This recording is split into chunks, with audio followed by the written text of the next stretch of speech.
یو باچا په خپل محل کې دننه ناست و. د دې محل نه بهر یو غریب ریړۍ والا چې هغه خپلې مڼې خرڅولې او خپله غریبي کوله. هغه باچا د دې مڼو والا د کم غریب کس چې دی د ده اواز واورېدو نو د دې باچا مڼو ته ډېر زړه شوی و. نو دې باچا خپل وزیر ته وویل چې ته راشه او ماله د 500 روپو مڼې د دې غریب کس نه راوړه. نو دغه وزیر ورغلی او د باچا سلامت نه یې 500 روپۍ راواخیستې او بهر ته کې راووتو.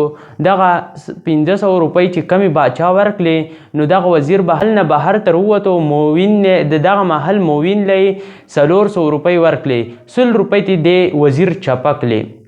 څه ټیم چې دغه موین ته یې وویل چې ته باچا سلامت له د 400 روپو مڼې راوړه نو دغه موین د دغه محل نه بهر ته راووتو او دغه منتظم له یې 300 روپۍ ورکړې چې ته لاړ شه او باچا سلامت له د 300 روپو مڼې راوړې. 100 روپۍ دغه موین چپه کړلې.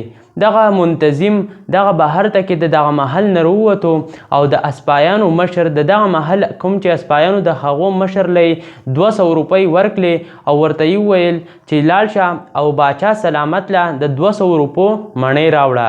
نو دغه د اسپایانو مشر راووتو او د دغه اسپایانو کې یو اسپایي ته وویل چې دا 100 روپۍ والا او باچا سلامت له د دغه ریړۍ والا نه دغه مڼې راوړه. نو د سپایي د دغه محل نه راووتو او په دغه غریب سړی چې و مڼې خرڅولې دغه کس نارې وهلې او دغه سپایي پسې ورغلې.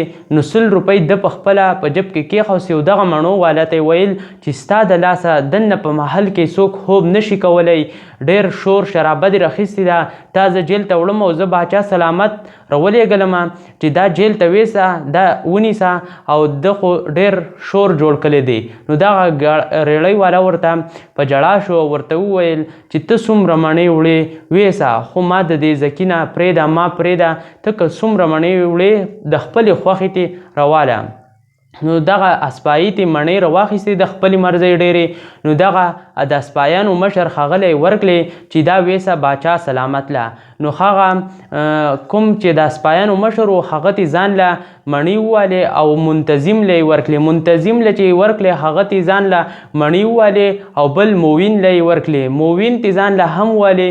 هغه موین وزیر له ورکړلې چې وزیر ته مڼې رسېدې نو مڼې 10 پاتې وي.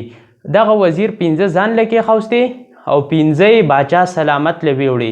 څه ټیم چې باچا سلامت مخې ته کېښوستې نو باچا سلامت په سوچ کې شو او کله چې سوچ وکړ نو وزیر ته یې ویل چې وزیره ملک خلک خو ډېر مالداره دی چې په 500 روپۍ باندې ماله 15 مڼې راوړې دا خو ډېر مالداره دی په دې خو نور ټیکس لګول پکار دی.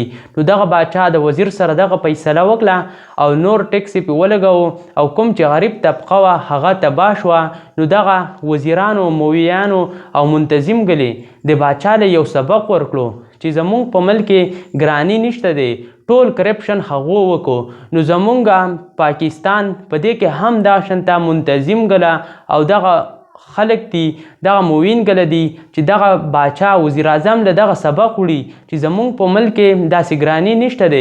نو باچا سلامت بیا ورځ په ورځ باندې ټکسونه لګوي په چاکلیټونو باندې هم لګوي او داسې په نورو شیزونو باندې هم ټکسونه لګوي. دا زمونږ وزیرانو ټول کار دی چې دا ورله د دې د زمونږ په پاکستان کې د غټې طبقې نه والا تر وړې طبقې پورې دا ټول کرپشن کوي او دا باچا له دا سبق ورکوي چې زمونږ په ملک کې ګراني نشته دی خلک ښه مالداره دی. نو دغه باچا په موږ باندې ورځ په ورځ باندې ټکسونه لګوي. دا کهاني دا د پارسۍ ژبې سره منسلک ده.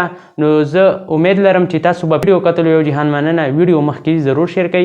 زموږ چینل هم سبسکرایب کړئ. پیج هم لایک فالو کړئ.